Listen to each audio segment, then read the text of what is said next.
નમસ્કાર વિદ્યાર્થી મિત્રો, હવે આપણે પ્રકરણ નંબર 5 ધોરણ 11 ની અંદર લેક્ચર નંબર 5 ની અંદર આપણે જોવાના છે આદર્શ વાયુ સમીકરણ।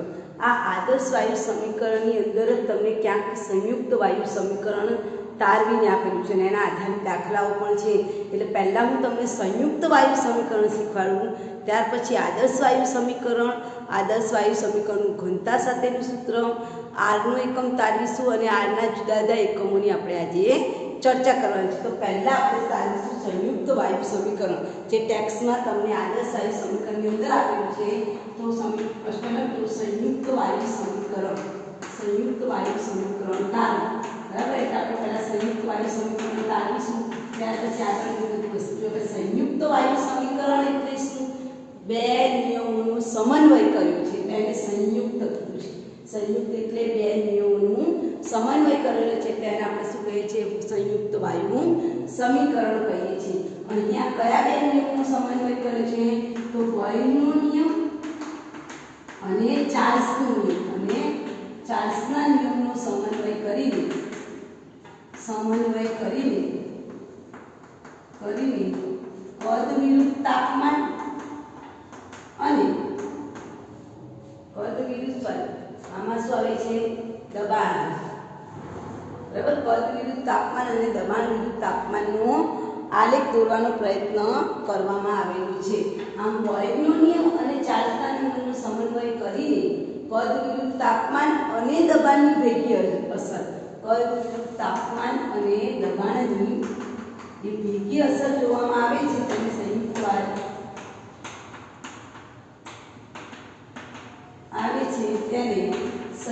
વાયુ સમીકરણ કહેવાય। કશું ના આવડે તો આપણે શું લખવાનું કે ભાઈ બોયલનો નિયમ અને ચાર્લ્સના નિયમનો સમન્વય કરવામાં આવે છે એ સમીકરણને શું કહેવાય?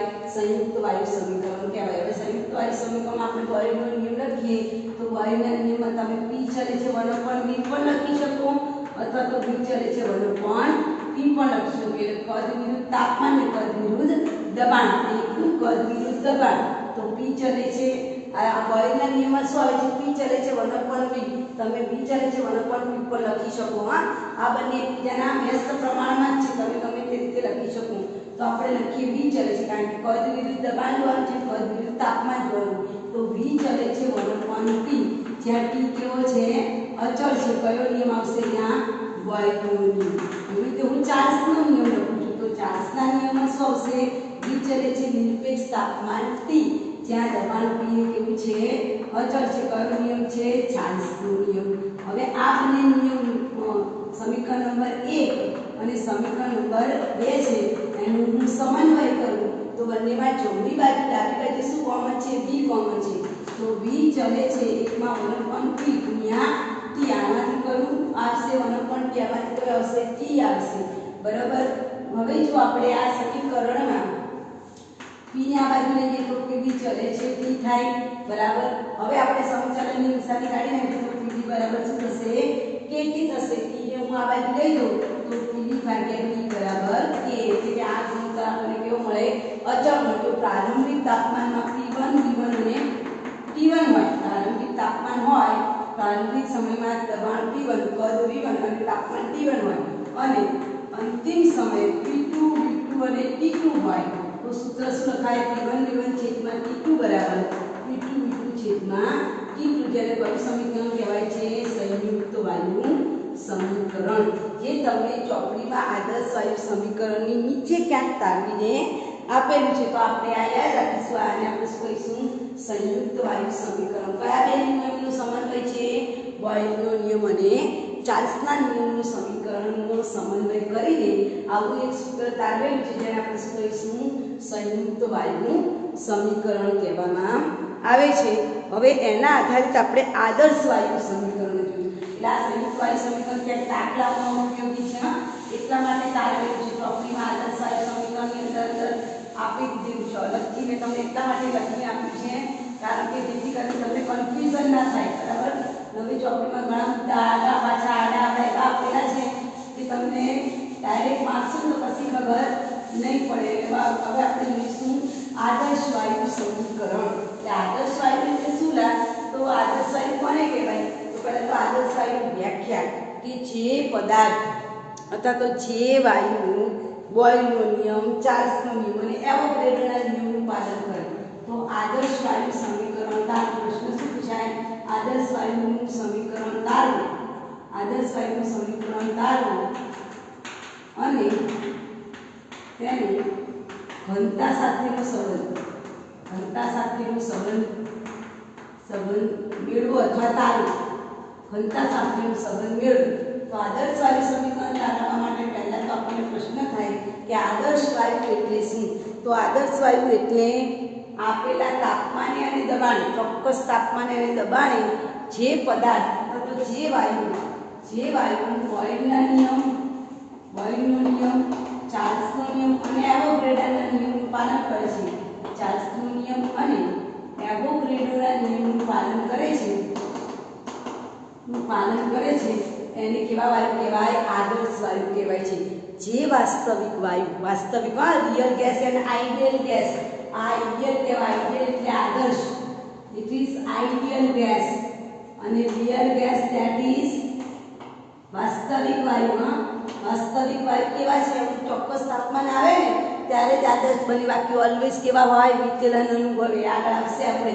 તો આદર્શ વાયુ મને કહેવાય પહેલી વ્યાખ્યા કે જે વાયુ ચોક્કસ તાપમાને, નિયત તાપમાને અને નિયત દબાણે બોયલના નિયમ, ચાર્લ્સના નિયમ અને એવોગાડ્રોના નિયમનું પાલન કરે છે એને આપણે કેવા વાયુ કહીશું? આદર્શ વાયુ કહીશું. આ આદર્શ વાયુ માટે શું માનવામાં આવે છે કે આ આદર્શ વાયુ એકબીજા વચ્ચે શું નથી કરતા? આંતરાણ્વીય બળો લાગતા નથી. ધ્યાનમાં રાખજો, એમાં આંતરાણ્વીય બળો હાજર હોતા નથી. આ જે વાયુ છે ને એ વાયુ આપણે એવું સમજીએ છીએ કે આ વાસ્તવિક વાયુના અણુ વચ્ચે શું નથી થતું? આંતરાણ્વીય આકર્ષણ બળ નથી. યાદ રાખજો, આ વસ્તુ અગત્યની છે.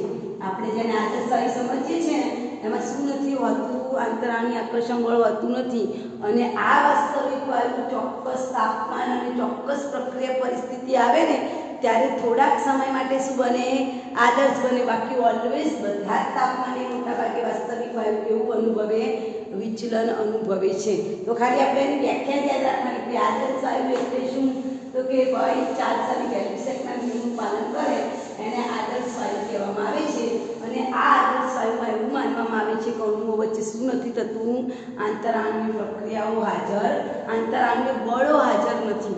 હવે આદર્શ વાયુ માટે ત્રણ જણના નિયમનો સમન્વય કરવાનો છે. પહેલો નિયમ છે બોયલનો નિયમ, પછી ચાર્લ્સનો નિયમ, પછી ગેલ્ફસેકનો નિયમ. તો હું પહેલા બોયલના નિયમનો સમન્વય કરીશ કે બોયલનો નિયમ શું કહે છે? તો બોયલનો નિયમ એવું કહે છે કે અચળ દબાણે ઊંચી જથ્થાના વાયુનું કદ એના દબાણના વ્યસ્ત પ્રમાણમાં હોય છે. તો કદ ચલે છે 1/p. તમે જો p ચલે છે 1/v પણ લખી શકો. જેમાં t એ કેવું છે? અચળ છે. આ તમારો બોયલનો નિયમ, સમીકરણ નંબર 1.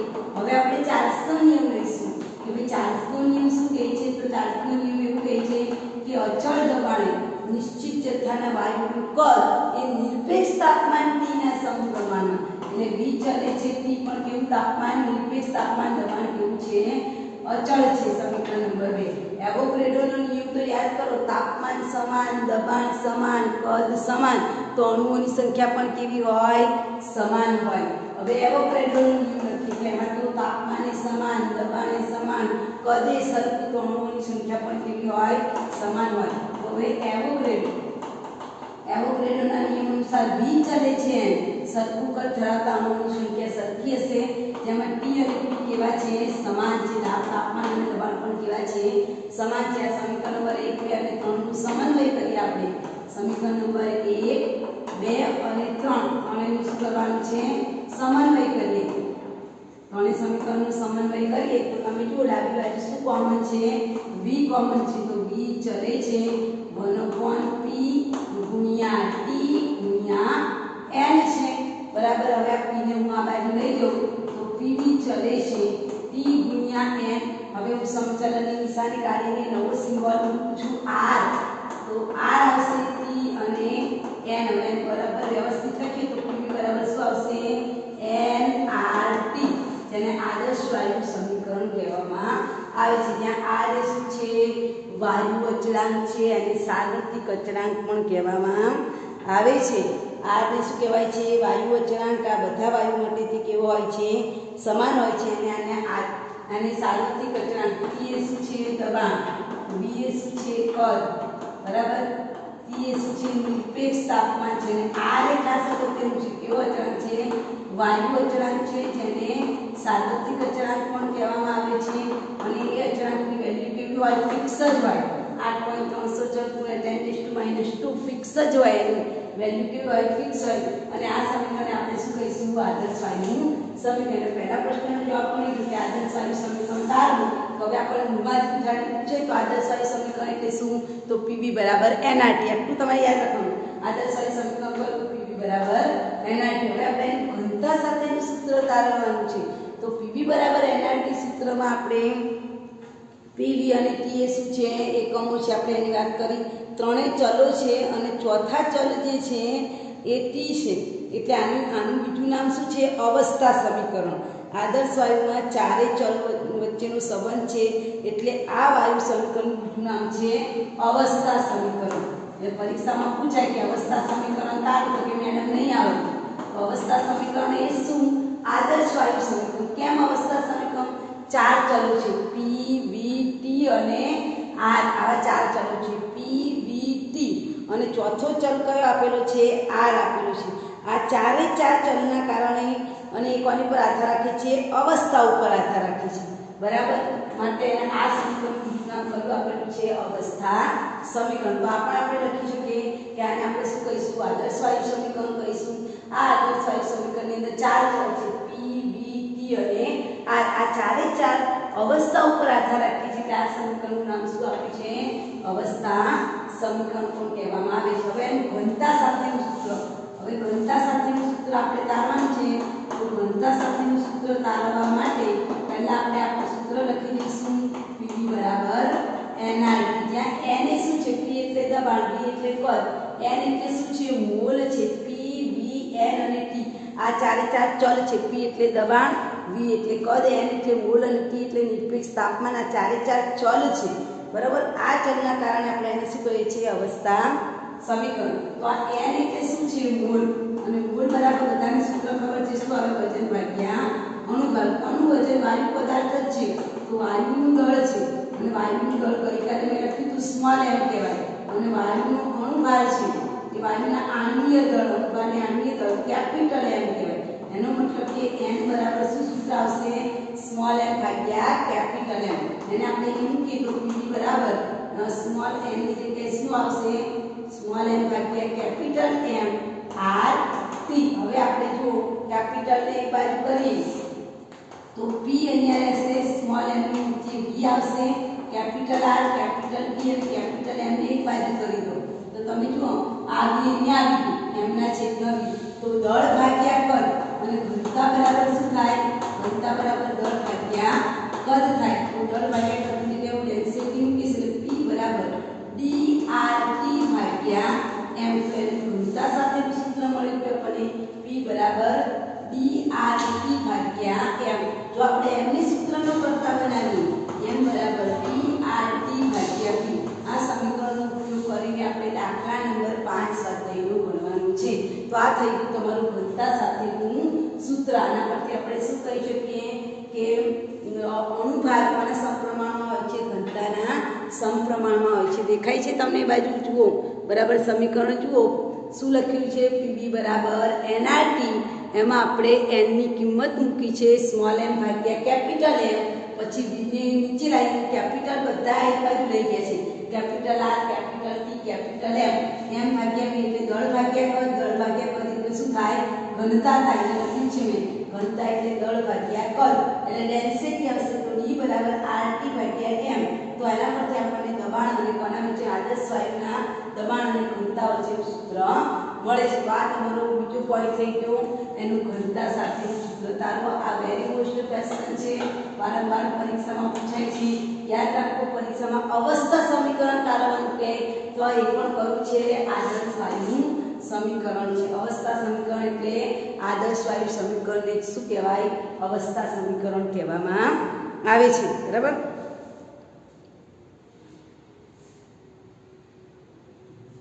ચાલો હવે આપણે આગળ આરનો એકમ તારવો. બરાબર, આ અગત્યનો પ્રશ્ન પૂરો થયો. હવે પ્રશ્ન હતો કે આદર્શવાળી સમીકરણમાં આરનો એકમ તારવી આરના જુદા જુદા એકમો જણાવો. તમારી ચોપડીવાળાએ ડાયરેક્ટ જ આપી દીધેલું છે, એ જરૂરી છે. બરાબર, તમને આ વસ્તુ ના આવડે તો આગળની વસ્તુમાં કંઈ ખબર ના પડે. હવે આપણે સંયુક્તવાળી સમીકરણ તારવ્યું, આદર્શવાળી સમીકરણ તારવ્યું. હવે આપણે આદર્શવાળી સમીકરણમાં આરનું એકમ મેં કીધું ને કે આપણે દાખલામાં આરનું મૂલ્ય ફિક્સ જ લેવાનું હોય છે. તો આરનું એકમ તારવીએ તો આપણને ખબર પડે કે આરનું એકમ શું આવે. તો પહેલા આપણે એનું એકમ તારવી દઈએ. બરાબર, પીવી બરાબર એનઆરટીમાં પ્રશ્ન લખજો આરનું એકમ તારવો. પીવી બરાબર એનઆરટીમાં પ્રશ્ન શું લખીશું? પીવી બરાબર એનઆરટીમાં આરનું એકમ તારવો અને એના જુદા જુદા એકમો જણાવવાના છે. એકમો મેળવો, જુદા જુદા એકમો મેળવો. કેવી રીતે મેળવવા છે આપણે જોઈએ. પહેલા તો આરનું એકમ તારવવાનું છે. એટલે આરનું સૂત્ર લખીશું પીવી બરાબર એનઆરટી લખીશું. આરનું સૂત્રનો કરતા બનાવી દઈએ તો આર બરાબર આરનું સૂત્રનો કરતા બનાવીએ તો આર બરાબર શું આવશે? આરનું સૂત્ર કરતા બનાવીએ તો પીવી ભાગ્યા એન ટી આવશે. જ્યાં પી એટલે શું? તો કે દબાણ, વી એટલે શું? એટલે કે કદ, એન એટલે શું? તો કે મોલ, અને ટી એટલે શું? તો કે નિરપેક્ષ તાપમાન. હવે આ જે દબાણ મેં લખ્યું છે ને એ દબાણ બરાબર સૂત્ર શું થાય? તો દબાણ P બરાબર સૂત્ર થાય બળ ભાગ્યા ક્ષેત્રફળ. એટલે દબાણ બરાબર શું થાય? F ભાગ્યા, એ તમે આવું ભણી ગયા હશો ફિઝિક્સ ની અંદર, દબાણ બરાબર બળ ભાગ્યા ક્ષેત્રફળ. તો દબાણની જગ્યાએ હું સૂત્ર લખું છું બળ ભાગ્યા ક્ષેત્રફળ ગુણ્યા કદ છેદમાં મોલ ગુણ્યા તાપમાન. હવે જે આ બળ ભાગ્યા ક્ષેત્રફળ છે, અને ક્ષેત્રફળ એટલે બધાને ખબર છે લંબાઈ ગુણ્યા લંબાઈ, L ગુણ્યા L થાય. અને કદ બરાબર બધાને ખબર છે લંબાઈ ગુણ્યા પહોળાઈ ગુણ્યા ઊંચાઈ, એનો ઘન થાય. તો હવે અહીંયા આપણે આ જે બળ લખ્યું છે એ બળ એમના એમ લખીશું. ક્ષેત્રફળની જગ્યાએ શું લખીશું? L ગુણ્યા L લખીશું. કદની જગ્યાએ શું લખીશું? L ગુણ્યા L ગુણ્યા L. લંબાઈ ગુણ્યા લંબાઈ ગુણ્યા લંબાઈ, એટલે કદ એટલે લંબાઈનો ઘન થાય, ક્ષેત્રફળ એટલે લંબાઈનો વર્ગ થાય. છેદમાં તો કશું બદલાશે નહીં, મોલ ગુણ્યા તાપમાન આવશે. બરાબર, તાપમાન એકમ કયો આવશે? કેલ્વિન. એટલે લખીશું L L ઉડી ગયા અહીંયા.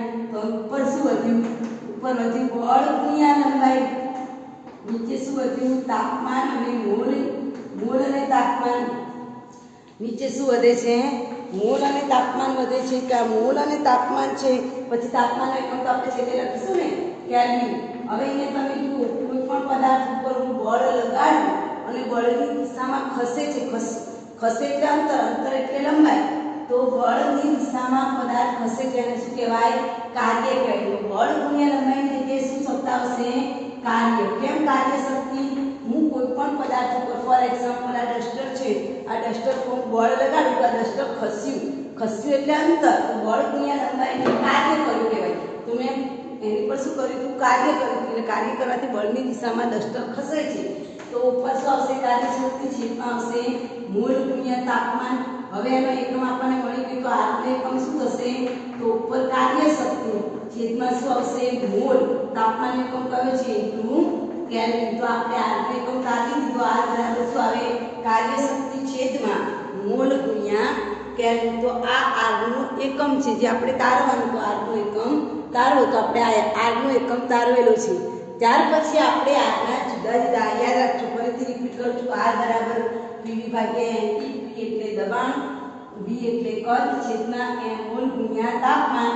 દબાણ એટલે બળ ભાગ્યા ક્ષેત્રફળ, ક્ષેત્રફળ એટલે લંબાઈનો વર્ગ, કદ એટલે લંબાઈનો ઘન.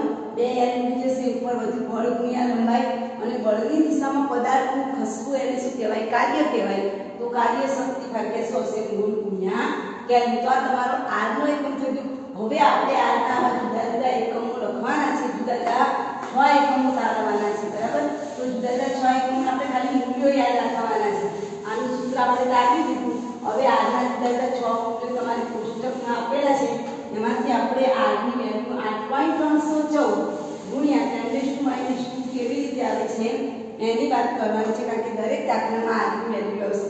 તો r બરાબર સૂત્રનો કરતા આપણે લઈએ તો r બરાબર pv ભાગ્યા, પહેલા તો r બરાબર સૂત્ર બનાવી દઈએ. r બરાબર શું સૂત્ર આવશે તો pv છેદમાં શું આવશે n અને t, બરાબર. હવે આ જે p છે અમે તમને આગળ પણ કહ્યું હતું, જો આદર્શ વાયુ હોય આપણે કાલે STP લખ્યું હતું, આદર્શ વાયુ હોય તો સ્ટાન્ડર્ડ ટેમ્પરેચર 273 ડિગ્રી કેલ્વિન તાપમાન લેવાનું, દબાણ આપણે કેટલું લેવાનું 1 બાર લેવાનું અથવા તો 10⁵ પાસ્કલ લેવાનું, અને આદર્શ વાયુ હોય તો 22.7 લિટર કદ લેવાનું, અને સામાન્ય વાયુ હોય તો 22.4 લેવાનું, બરાબર. તો આપણે આને આદર્શ વાયુ સમીકરણ સમજી લઈએ કે આ આદર્શ વાયુ સમીકરણની અંદર દબાણ P બરાબર કેટલું લઉં છું 1 બાર, આદર્શ વાયુનું કદ કેટલું લઉં છું 12.7 લિટર લઉં છું, જોજો બરાબર 12.7 લિટર લઉં, અને જો મોલ તો આ એટલે મોલ તો કેટલા લેવાના 1 મોલ, અને સ્ટાન્ડર્ડ તાપમાન કેટલું છે 273.15 ડિગ્રી, એક્ઝેક્ટ વેલ્યુ કેવું આવે 273.15 ડિગ્રી. હવે આને તમે ભાગાકાર કરો 22.7 ભાગ્યા 273.15 એટલે તમને વેલ્યુ મળશે, આની વેલ્યુ મળશે 8.314 અને 10⁻² ઘાત ઉપર 12 અને લિટર એકમ છે. જુઓ અંશમાં શું આવશે 12 લિટર છેદમાં શું આવશે મોલ ઇન્ટુ કેલ્વિન. તો r માં એક એકમ થઈ ગયું કે ભાઈ r ની 1 બાર પ્રતિ લિટર વાળી વેલ્યુ જાણ, અને આ વેલ્યુ વારંવાર તમારા દાખલામાં પૂછાશે. આ વેલ્યુ યાદ રાખવાની, r બરાબર 8.314 × 10⁻², એકમ કયો આવશે 12 × litre into mall into kelvin આવશે. ખ્યાલ આવે છે. હવે આ જે તમને સૂત્ર આપેલું છે એને તમારે જૂલમાં કન્વર્ટ કરવાનું છે, બરાબર. તો તમે આ જે એકમ આપેલું છે 12 પ્રતિ લિટર એને 10⁻² કાઢી નાખો તો એ શેમાં કન્વર્ટ થઈ જશે જૂલમાં કન્વર્ટ થઈ જશે. કેમ? કારણ કે એ વખતે આપણે જે આ મૂલ્ય લઈશું ને આ 1 બારની જગ્યાએ હું લખું 10⁵ પાસ્કલ લખી નાખું, બરાબર. પછી આ જે પદ આપ્યું છે ને એ 22.7 × 10⁻³ લખી નાખું, બરાબર. 10⁻³ લખી નાખું. તો આ જે સૂત્ર છે શેમાં કન્વર્ટ થઈ જશે જૂલમાં કન્વર્ટ થઈ. એટલે આની જે વેલ્યુ છે 10⁻² કાઢી નાખો તો ઉપર અંશમાં શું આવશે જૂલ આવશે. આમાં ઉપર અંશમાં શું આવે છે 12 × લિટર. હવે મેં એને જૂલમાં ફેરવી દીધું, 10⁻² કાઢી નાખ્યા તો એની વેલ્યુ 8.314 છેદમાં જૂલ પ્રતિ kelvin into mall into kelvin. તો એનો બીજો એકમ થઈ ગયો, બરાબર. યાદ રાખજો આ બીજું સૂત્ર. પહેલું સૂત્ર કયું 8.314 × 10⁻², એટલે એને આપણે 12 પ્રતિ લિટર, અહીંયા અંશમાં શું આવે જૂલ પ્રતિ મોલ ઇન્ટુ કેલ્વિન. હવે જૂલ છે એને અર્ધમાં ફેરવવું છે. હવે આ જ એકમને મારે અર્ધમાં ફેરવવું છે તો આપણે યાદ રાખીશું 10⁻7 જૂલ ભેગી થાય એના બરાબર કેટલા અર્ધ થાય 1 અર્ધ થાય. આ યાદ રાખજો 10⁻7 જૂલ બરાબર 1 અર્ધ થાય. તો ત્રીજો જે આપણે સૂત્ર તારવવાનું છે એ ત્રીજો એકમ લખું છું. ત્રીજો એકમ કયો લખાશે તો ત્રીજો એકમ r બરાબર 8.314 ગુણ્યા 10⁻7 બરાબર. જૂલ હતા એને 10⁻7 વાળી ઘાત વડે ગુણી કાઢ્યું તો એના બરાબર આપણે શું લખી શકીએ અર્ધ. જૂલ વાળો જે એકમ છે ને એ જૂલ 8.314 એને 10⁻7 ઘાત વડે ગુણી કાઢ્યું તો ઉપર અર્ધ નીચે શું આવશે મોલ ઇન્ટુ કેલ્વિન આવશે. એવી રીતે આપણે કેલરીમાં મેળવવું છે તો તમને બધાને જ ખબર છે જૂલને કેલરીમાં ફેરવવા માટે 4.814 જૂલ બરાબર લખી નાખ્યું 4.814 જૂલ બરાબર કેટલા કેલરી થાય 1 કેલરી થાય. એનો મતલબ કે જૂલ વાળી જે વેલ્યુ આવી છે આ ચોથો એકમ મેળવવો છે મારે તો ચોથા એકમમાં મારે 8.314 જે જૂલ લખેલું છે એ જૂલને કેટલા વડે ભાગી કાઢવા પડે 4.18. આના વડે ભાગી નાખો 4.18 વડે તો જૂલ એકમ છે શેમાં ફેરવાઈ જશે કેલરીમાં. ભાગો જોઈએ તો 8.314 ભાગ્યા 4.814 એના વડે ભાગો તો r ની વેલ્યુ મળશે 1.987 કેલરી. જૂલનું રૂપાંતર શેમાં થઈ ગયું કેલરીમાં. 4.18 જૂલ બરાબર કેટલા કેલરી 1 કેલરી. તો આ પાઠ તમારો આ ચોથો એકમ થઈ ગયો. પહેલો એકમ એટલે 8.314 × 10⁻², બીજો એકમ 8.314 જૂલ, ત્રીજો એકમ અર્ધ, ચોથો એકમ કેલરી 1.987 કેલરી પ્રતિ મોલ ઇન્ટુ કેલરી, છેદ નહીં બદલાય હો, છેદ તો એમ જ રહેશે, અંશના સૂત્ર બદલાશે. પાંચમું સૂત્ર જે આપણે છે એ આપણે વાસ્તવિક વાયુ માટે લેવાનું છે. તો વાસ્તવિક વાયુમાં આપણે R બરાબર, હવે આ પાંચમું જે સૂત્ર, આ ચાર સૂત્રો તમને આવડી જાય. પાંચમું ને જે છઠ્ઠું છે લીટર અને મિલીલીટર વાળું, એમાં તમારે શું લેવાનું છે, પદ લીટરમાં લેવાનું છે. અહીંયા R બરાબર PV ભાગ્યા NT લખું, એમાં P બરાબર 1 વાતાવરણ લખું, V બરાબર 22.4, કારણ કે વાસ્તવિક વાયુ છે એટલે 22.4 આવશે, 22.4 લીટર લઉં. N બરાબર 1 મોલ લઉં અને તાપમાન આદર્શ વાયુનું નથી લેવાનું, આદર્શ વાયુ લઈએ તો 273.15 જ લેવું પડે, એકલું 273 લો તો તમને R ની વેલ્યુ કેટલી મળશે, 0.0821. R બરાબર કેટલું મળશે, 0.0821. ઉપર શું આવશે, લીટર ઇન્ટુ વાતાવરણ, કારણ કે જુઓ મેં દબાણ વાતાવરણમાં લીધું છે અને કદ શેમાં લીધું છે, લીટરમાં લીધું છે. લીટર ઇન્ટુ વાતાવરણ છે તો એમના એમ શું આવશે, મોલ ઇન્ટુ કેલ્વિન, રાઈટ. તો આ તમારો પાંચમો એકમ, એ પાંચમા એકમને તમે લીટરમાંથી મિલીલીટરમાં કન્વર્ટ કરો તો શું લખાય, 82.1. છઠ્ઠો એકમ લખો તો R બરાબર શું લખાય, 82.1. લીટરની જગ્યાએ શું શબ્દ વાપરું, મિલીલીટર ઇન્ટુ વાતાવરણ, છેદ તો સરખો જ છે બધા, મોલ ઇન્ટુ કેલ્વિન. તો આ તમારા 6 એકમો થઈ ગયા. તો આજના બધા 6 એકમો છે, ફરી રિપીટ કરું. પહેલો એકમ યાદ રાખવાનો છે, દાખલામાં વારંવાર પૂછાય છે, 8.314 × 10⁻². કેવી રીતે આવ્યું, એમાં P બરાબર 12 માં લીધેલું છે, V એ લીટરમાં લીધેલું છે. આદર્શ વાયુ માટે હોય તો 22.7 લેવાનું, વાસ્તવિક વાયુ માટે હોય તો 22.4 લઈશું. N બરાબર 1 મોલ, તાપમાન T આદર્શ લઈશું 273.15 ડિગ્રી, તો વેલ્યુ મળશે 8.314 × 10⁻² મળશે, કરેક્ટ. ત્યાર પછી તમારે જે બીજી વેલ્યુ મેળવવાની છે એ તમારે 10⁻² ને કાઢી નાખો તો એ શેમાં ફેરવાઈ જશે, જૂલમાં ફેરવાઈ જશે. હવે આ જે જૂલવાળો બીજો એકમ જૂલવાળો, જૂલમાંથી મારે શેમાં ફેરવવાનું છે, અર્ધમાં. તો જૂલવાળાને કેટલા વડે ગુણાકાર, 10⁷ વડે, એટલે જૂલમાંથી શેમાં ફેરવાઈ જશે, અર્ધમાં. પછી ચોથું છે અર્ધમાંથી કેલરીમાં ફેરવવું છે. તો જે જૂલવાળો એકમ છે બીજા નંબરનું, એ જૂલને તમે 4.18 વડે ભાગો તો જૂલનું રૂપાંતર શેમાં થઈ જાય, કેલરીમાં. એટલે આ જે મૂલ્ય કેલરી વાળું કયું આવશે, 1.987 આવશે. પાંચમું અને છઠ્ઠું મૂલ્ય એ કયા એકમ પર આધારિત છે, વાતાવરણ. જે હવે આપણે યુઝ કરતા નથી પણ આ એકમ આપણે યાદ રાખીશું કે R બરાબર 0.0821 એવો પણ આગળનો એકમ છે. તો આ તમારા થઈ ગયા આદર્શ વાયુ સમીકરણ, આદર્શ વાયુ સમીકરણનું ઘનતા સાથેનું સૂત્ર. અને ત્યાર પછી આપણે એના દાખલા જોવાના છે, બરાબર. આ સમીકરણ શીખ્યા એના આધારે તો હવે દાખલો તમારી ટોપિકમાં સ્વાધ્યાયના દાખલા આપેલા છે. આવતીકાલે આપણે ડાલ્ટનનો આંશિક દબાણનો નિયમ જોઈશું, આંશિક દબાણના નિયમો અંગેની ચર્ચા કરીશું, બરાબર.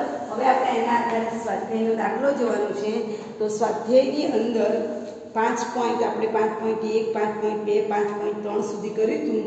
હવે 5.4 નંબરનો દાખલો જુઓ, જેમાં રકમ આપેલી છે 0°C તાપમાને વાયુના એક ઓક્સાઇડની ઘનતા 2 બાર આપેલી છે અને તે 5 બાર દબાણે રહેલા નાઇટ્રોજન વાયુ જેટલી છે. તો ઓક્સાઇડ વાયુનું દળ કેટલું થશે. અહીંયા તમારે યાદ રાખવાનું કે આપણને બે જ વસ્તુ આપેલી છે, એક તો ઘનતા અને દબાણ. તો તમને યાદ હોય તો આપણે સૂત્ર હમણાં જ તારવ્યું, ઘનતા સાથેનું સૂત્ર શું તારવ્યું, આદર્શ વાયુ સમીકરણના ઘનતા માટે આપણે આવું સૂત્ર તારવ્યું, ઘનતા P બરાબર કેપિટલ BRT ભાગ્યા કેપિટલ M છે. હવે હું આ M ની સૂત્રનો કરતા બનાવું છું, જોજો. તો M બરાબર શું આવશે, BRT ભાગ્યા P આવશે, બરાબર. હવે એટલે તમને બે જ વસ્તુ આપેલી છે, દબાણ આપેલું છે, બરાબર, અને ઘનતા. આની જગ્યાએ હું આને અચળ પદ લઈ લઉં, જોજો. આને આપણે શું લઈ લેવાનું છે, અચળ પદ લઈ લઈએ. તો આપણે અચળ પદ બરાબર M બરાબર શું લખી શકીએ, K ભાગ્યા P લખી શકીએ. તો એનો મતલબ શું થાય કે M ચલે છે 1/P થશે, બરાબર. તો અહીંયા આપણે જે દાખલો ગણવાના છે એમાં દબાણ બદલાય એટલે આણ્વિક દળ, બે વસ્તુના દળ આપેલા છે, એક તો ડાયનાઇટ્રોજન અને ઓક્સાઇડ. ઓક્સાઇડ એટલે ઓક્સિજન, એક ઓક્સિજનનો અણુ કેટલો થાય 16, 16 દુ 32. તો અહીંયા તમારે m1 m2 મેળવવાનું છે, બરાબર. આને આપણે અચળ સમજી લઈએ તો અચળ બરાબર k ભાગ્યા p. અહીંયા m1 લઈએ તો અહીંયા p1 આવશે, અહીંયા m2 લઈએ તો અહીંયા p2 આવશે, રાઈટ. તો અહીંયા m1 એટલે આદર્શ ઓક્સિજન, ઓક્સિજન વાયુનું દળ, ઓક્સાઇડ એટલે દળ. તો ઓક્સાઇડનું દળ કેટલું આપેલું છે તમને 16 દુ 32 છે. તો 32 હોય ત્યારે એનું દબાણ કેટલું આપેલું છે આપણને, દબાણ કેટલું આપેલું છે 2 બાર દબાણ આપેલું છે, રાઈટ. એવી રીતે આપણને નાઇટ્રોજન વાયુ, એક નાઇટ્રોજન બરાબર 14, તો n2 આપણે 14 દુ 28. તો 28 બરાબર શું આવશે k ભાગ્યા 3. હવે આનો આપણે ગુણોત્તર લઈએ, બરાબર. તો તમે જવાબ મેળવી શકો છો. બંનેને તમારે શું કરવાનું છે, ગુણોત્તર લેશો એટલે તમને આણ્વિક દળ વચ્ચેનો સંબંધ મળી જશે, m2 ભાગ્યા m1 મળશે, રાઈટ. આનું તમારે ગુણોત્તર લઈ લેશે કારણ કે સંબંધ તારવવાનો છે આપણે, બરાબર. કોઈ મૂલ્ય મેળવવાનું નથી. આણ્વિક દળ કેટલું થશે, તો આણ્વિક દળ તમે ગુણોત્તર લેશો એટલે તમને આણ્વિક દળ મળી જશે. હવે એના પછી જે દાખલો જે તમારો આપેલો છે એ દાખલો તમારો છે 6 નંબરનો 5.5 નંબરનો દાખલો. એ આપણે સોરી એ આપણે પેલા સૂત્રમાં આવશે, બરાબર. એ આપણે જોવાનો નથી. આપણે 5.10 નંબરનો દાખલો જોઈએ જેમાં આપણે ઘનતાનું સૂત્ર આવશે, બરાબર. એમાં તમને સુધારો કરવાનો છે 5.10 નંબરના દાખલામાં કે 546 સેલ્સિયસ તાપમાને 1 બાર દબાણ લખજો. તમારી ચોપડીમાં 0.1 બાર આપ્યું છે, 0.1 બારની જગ્યાએ સુધારી દો 1 બાર આવશે. દાખલા નંબર 5.10. તે દાખલા નંબર 5.10 માં આપણે 1 બાર લેવાનું છે, બાકી બધું એમના એમ 34.5 ml છે. તો ફોસ્ફરસની બાષ્પનું વજન 0.0625 ગ્રામ હોય તો મોલર દળ શોધો. એટલે આમાં આપણે આદર્શ વાયુ સમીકરણ અનુસાર સૂત્ર લખવાનું છે, બરાબર. આદર્શ વાયુ સમીકરણ અનુસાર આપણે સૂત્ર લખીશું P1 છેદમાં T1 ઇન્ટુ D1 બરાબર P2 છેદમાં T2 ઇન્ટુ D2 લખીશું. આપણે હમણાં સૂત્ર તારવ્યું ને એમાં તમે જુઓ, આપણે સૂત્ર તારવ્યમાં આવો તો P બરાબર DRT ભાગ્યા M1. હવે અહીંયા જ્યાં ઘનતા છે, ઘનતા અને કયું આપેલું છે ઘનતા અને તાપમાન. તો આને P ને સૂત્રનો કરતા બનાવીએ P1 છેદમાં આ અચળ છે એમ સમજી લેવાનું આપણે. તો D1 ભાગ્યા T1 બરાબર P2 છેદમાં D2 ભાગ્યા T2. કેમ? કારણ કે આપણે શું શોધવાનું છે, એનું દળ શોધવાનું છે, માટે મોલર દળ શોધવાનું છે ને એના માટે આપણે આ સરળતા ખાતર આવું લીધું છે, દળ શોધવા માટે. હવે આપણને આમ તો તમે પેલું સૂત્ર વાપરો ને તો પણ આપણે સૂત્ર તારવી શકીએ. તો અહીંયા આપણે જે પહેલું આપણને આપેલું છે કેલ્વિન, જે તાપમાન આપેલું છે કેલ્વિનમાં 546. હવે એમાં 273 હોય એટલે 9, 7 ને 4 11 એટલું વધી જાય ને 5 ને 7 ને 8, 819 કેલ્વિન થશે, બરાબર. 819 કેલ્વિન તાપમાન, પછી 1 બાર દબાણ અને 334.05 ml ફોસ્ફરસ આપે. ml ને આપણે શેમાં કન્વર્ટ કરીશું,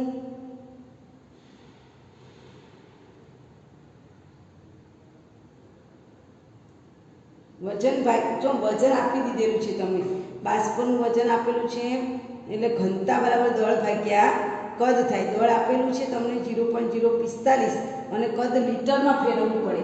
તો લીટરમાં ફેરવો, મિલીલીટર આપ્યું છે, 1 લીટરના મિલીલીટર. તો 1000 મિલીલીટર બરાબર 1000 મિલીલીટર બરાબર કેટલા લીટર થાય, 1 લીટર થાય. તમને કેટલા મિલીલીટર આપેલા છે 34.5. શીખવાનું છો 34.5 મિલીલીટર બરાબર કેટલા, 34.5 ગુણ્યા 1 ભાગ્યા 1000 છેદમાં 10 10⁻⁴ આવશે, બરાબર. તો અહીંયા જે ઘનતા છે એ ઘનતા બરાબર શું આવશે, દળ ભાગ્યા કદ આવશે. તો દળ છે વજનમાં આપેલું, ગ્રામમાં આપેલું છે, કેટલું આપેલું છે આપણને જુઓ જોઈએ. કદ કેટલું આપ્યું છે 0.0625, 0.0625 કદ. દળ આપેલું છે દળ ભાગ્યા કદ કેટલું લઈશું 345 × 10⁻⁴ 4 મળશે. અહીંયા જો આ સૂત્રમાં તમે છે ને ડાયરેક્ટ જ એપ્લાય કરશો ને તો પણ તમને સૂત્ર મળી જશે. અને એના આધારે પીવી બરાબર 5.12 નંબરનો દાખલો, બરાબર, આ ઘનતાના સૂત્રનો દાખલો પણ તમે કરી શકો. એના આધારે તમને સૂત્ર જ આપી દઈશ, ડાયરેક્ટ તમારા દાખલા ગણી દેવાના. હવે 3.12 નંબરનો દાખલો છે.